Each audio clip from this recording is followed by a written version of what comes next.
दोस्तों, हाल ही में supreme court, high court के 3 ऐसे जजमेंट आए। 2022 स्टार्टिंग होते ही ऐसे जजमेंट आए कि पति पत्नी का जो विवाद होता है, इसमें अहम रोल घर वालों का होता है। इलाहाबाद हाई कोर्ट ने एक याचिका थी, उस पर नाराजगी जताई कि जो पत्नी के माता पिता होते हैं वो मध्यस्थता केंद्र मतलब काउंसलिंग में मात्र पैसों के लेन देन के लिए ही आते हैं। उनको ये बात कभी नहीं करनी है, उनको पति पत्नी का घर बसाने की बात नहीं करनी है। उनको सिंपल ये बात करनी है कि भाई पैसा कितना देना है कितना नहीं देना, इस पे डिसाइड कर लीजिए, मामला सॉर्ट आउट कर लीजिए। ये कौन सी मामले में दिया? एक मामला था जिसमें 498 में 323, 504, 506 और 308 की धाराएं लगी हुई थी। उसमें हाई कोर्ट में उनके वकील ने बोला कि भाई ये गलत फहमी की वजह से हुआ मामला, और उसको काउंसलिंग में भेजा गया। काउंसलिंग में पाया गया कि पत्नी के माँ बाप है वो मात्र इस कारण से आते हैं कि उनको पैसा चाहिए, ओनली पति की तरफ से, और कुछ नहीं चाहिए। तो इससे कुल मिलाकर ये समझ आता है कि पति पत्नी के विवाद में माँ बाप का जो रिमोट वाला रोल है बहुत ज़्यादा होता है। दूसरी तरफ से जयपुर हाई कोर्ट का एक जजमेंट आता है जिसमें 82 वर्ष की पत्नी की सासू माँ मतलब पति की माँ दहेज की आरोपी में 82 साल की उम्र में मतलब पत्नी को प्रताड़ित करती है, जिसकी सजा को कम करने की बात कर रही है, सीनियर सिटीजन है। ऐसे ही दिल्ली हाई कोर्ट और सुप्रीम कोर्ट का भी था जिसमें 70-75 साल की सासू माँ पत्नी को प्रताड़ित करती है।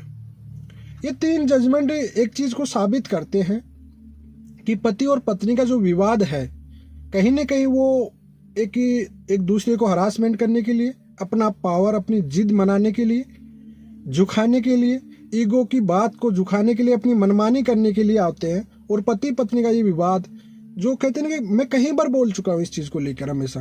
देखो, रिमोट से चलने वाले लोग है ना, खुद की जिंदगी का फैसला अगर दूसरे के हाथों में दे देते ना तो उनकी तबाही होती है। माँ बाप लड़की के पक्ष वालों से अभी लोग बोलेंगे साहब हर कोई ऐसा नहीं होता। देखो, हम भी हर किसी को नहीं बोलते। हाई कोर्ट का डिसीजन होता है, हाई कोर्ट इस चीज़ पे डिसीजन दिया है तो ऐसे सोच समझ के दिया होगा ना। ये चीज़ हाई कोर्ट के सामने आई तभी तो दिया ना। हाल ही में सुप्रीम कोर्ट ने कल परसों निकाला था कि 498 केस का दुरुपयोग हो रहा है, अपना बदला लेने के लिए, अपनी तरफ से झुकाने के लिए ससुराल पक्ष को जानबूझकर प्रताड़ित किया जाता है। तो आज के डेट पे आप देखो, पर डे इंडिया में इतने हाई कोर्ट है, कोई ना कोई हाई कोर्ट के 5 से 7 जजमेंट आते हैं, पर डे आते हैं। ये बात आप नोट कर लो। आज की डेट पे फैमिली मैटर इतने जा रहे कि कोर्टों में आज की डेट पे सबसे ज्यादा फैमिली मैटर चल रहे हैं। तो मैक्सिमम जो हो रहा है, जो मैक्सिमम चल रहा है आज की डेट पे, वो मुझे लगता है जहां तक या तो रिमोट का खेल है या फिर पैसों का खेल है।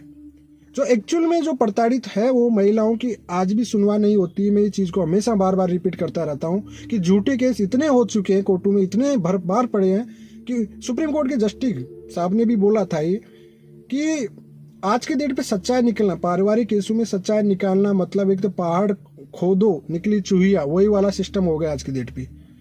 कौन प्रताड़ित है कौन नहीं है, ये चीज निकालने में इतनी झूठी कंप्लेंटें आती है, इतनी झूठी एफआईआर होती है, उनमें से जो सच में प्रताड़ित है उसको बहुत समय लग जाता है और समय रहते हुए उनको इंसाफ नहीं मिल पाता है। तो दोस्तों, इस चीज से एक समझ आती है कि डिसीजन आपकी लाइफ का अगर कोई माँ बाप ले रहे, देखो मैच्योर पर्सन है, आज हस्बैंड वाइफ दोनों मैच्योर है पूरी तरह से। तो अगर आपका रिमोट से रिश्ता खराब हो रहा है ना, तो इसका मतलब आप पढ़े लिखे गंवार हो। फिर तो सबसे अच्छी बात यही मैं कहूँगा, कड़वी है लेकिन सत्य है, कि अगर आप जो आपके पार्टनर की कीमत आप नहीं समझ रहे हो और एक जिद पे आ रही हो, एक अहंकार पे आ रही हो कि साहब मेरी पत्नी के घर वाली ऐसे कहती, मेरे माँ बाप को ऐसे कहती पति की, तो ये गलत फहमी है भाई। पति पत्नी का साथ है तो भैया दोनों मिलकर चलिए, अपना रिश्ते को देखो मैनेज करके चलना पड़ेगा, एडजस्ट करके चलना पड़ेगा आपके रिश्ते को, तभी जाके आपका रिश्ता बच पाएगा।